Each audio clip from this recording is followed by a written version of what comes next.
Well, here we're looking at a significant corrective action that took place here. We see this breaking under the 50-day moving average on GLD and breaking that level. We talked about this coming potentially into this range, but we didn't want to see it cross this 118.99 level because we felt that would really negate this one wave. I mean, we could be seeing potentially a leading diagonal, leading impulse out of this, but this this this we could be getting sketchy in that regard, but I do think that we could see this probably come a little further into this action, but I think there's a lot of support at this at the level here at the 117 level, but we'll see it probably come in a little more and then start to try to recover a little bit.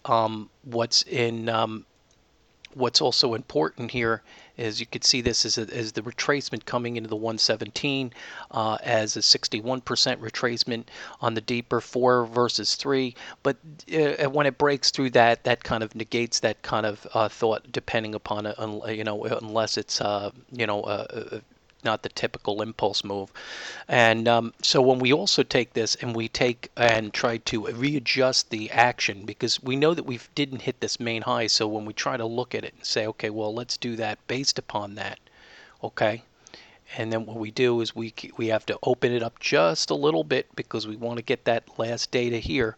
We could see kind of it holding a little bit of this, and makes a little more sense when we move this back here.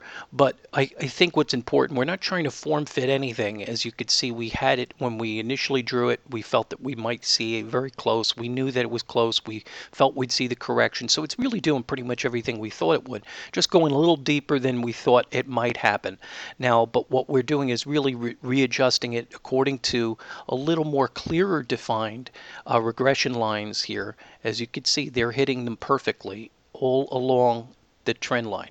So this is not something that we're just making up and trying to say, okay, well, what's the significance here?